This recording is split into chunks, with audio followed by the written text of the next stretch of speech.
seemed like as soon as the Supreme Court allowed constitutional carry from coast to coast, the federal government, as well as states around this country, doubled down on anti-Second Amendment laws and restrictions. And it's really been a confusing time. And we want to kind of address what it is the government knows about your guns, because you own guns. Chances are, if you're watching this video, you probably own some guns.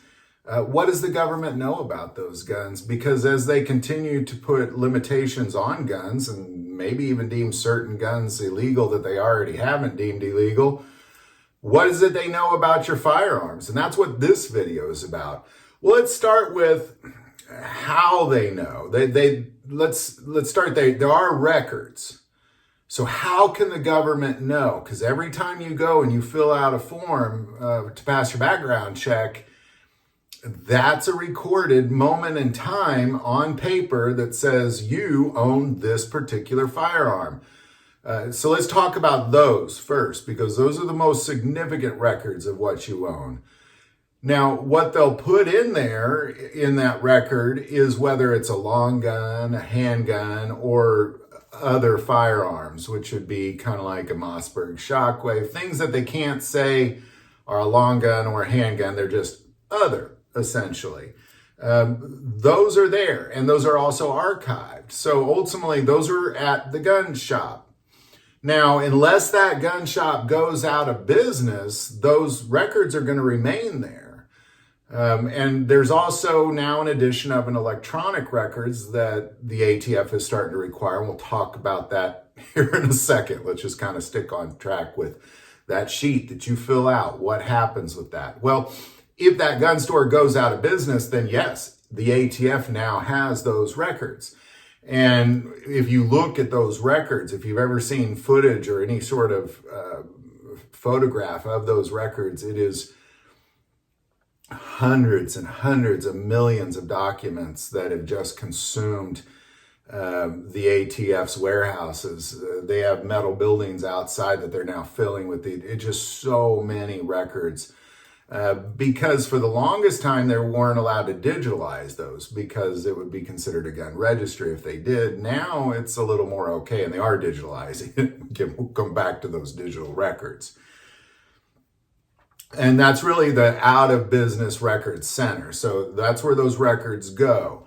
So really, when it comes to the records at the gun store, the only way that the ATF is going to see those records is if they're looking for a specific gun. So for example, if a gun is found at a crime, they'll go to the manufacturer of that gun. That manufacturer will then say which distributor they sold it to, and then that distributor will say which gun store they sold it to, and then that gun store will say they sold it to you. And ideally, then you can say, well, I sold it to this person, and hopefully that crime didn't involve you. So unless they're really looking for a gun, like a missing stolen gun that you reported to the police, or a gun that was found in a crime, they're not going to be looking at those records. Now, with that being said, if they decide to track certain guns, so let's say they decide that certain long guns are now illegal, do they know if you own those guns? Well, yes, they do know. And how they know is the same. And we've seen them do that with other guns and gun parts. And recently, is they'll go to the manufacturer. So there's certain manufacturers that make those types of guns. And the type of long guns we're talking about, most of them are made here in the US. So they'll go to those manufacturers and they'll ask, who did you sell these guns to? Then they'll go to those distributors and ask, who did you sell these guns to? And then they'll go to the gun store and ask, who did they sell these guns to? And then if you bought them, they're going to show up at your front door. And we've seen this recently with other guns and with other gun parts of them following this tracing system that ultimately leads to your front door. Now, this is, it's possible. And I guess that's kind of what I'm saying. Like, they don't have a list of all the guns you own, But if you bought a certain gun and they're interested in knowing if you own that gun, they will know, and they can find out. It's a strenuous process, but when they want to know, they do know. The only other way they're also going to know is if they're looking for you specifically. And before they go to the gun store and start looking for your records, what they're going to look for is they're going to look at your social media. They're going to talk to your family. They're going to, you're going to know, or you're going to suspect somebody's investigating you before they actually will then go to the gun store and find out which guns you own.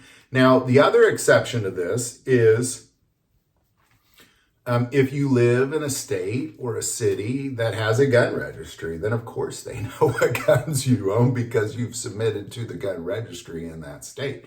Now, that is very illegal and they shouldn't be doing that. But of course, what we're seeing is they are doing it. So if you live in certain states or certain jurisdictions that are doing that, you have a gun registry, then yeah, they do know. Now, I also want to add too that if you look at the NICS system, it is getting digitalized. So gun FFLs, gun stores are now having to shift to a digital system because of the sheer volume of paperwork. And you probably already seen that digital system recently where you go and you actually fill out your instead of doing paperwork, you do it in a computer. For the meantime, I recommend you don't do that. But all these are going into a digital system, which includes locations.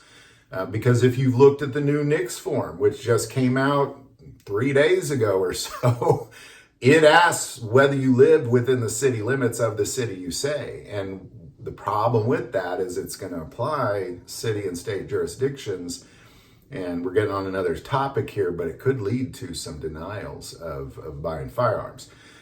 Because the more they know, and then the more that's going into that system, the more it kind of narrows down who has what. Was kind of the point of even bringing that up. So, there you go. In the end, if they want to know if you go buy a certain gun and then maybe in 4 months the government says, all right, this type of gun is illegal now.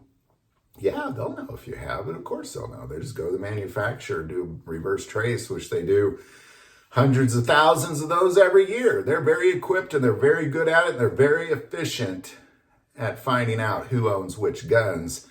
All you gotta do is start with the manufacturer. Now, I know a lot of manufacturers in the U.S. make certain types of, the gun I'm talking about here. But in the end, it's not that many.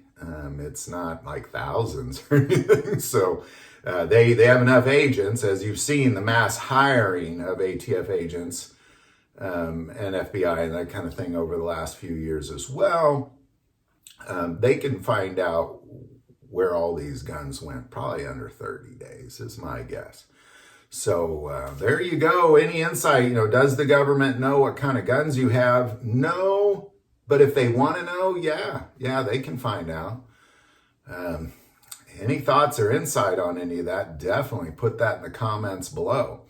If you like this video, click like and subscribe. If you feel called to support this channel with Patreon, that link is also below.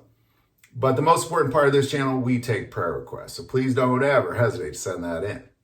Thank you for watching this episode of God, Family, and Guns. And as always, love God, love your family, love guns.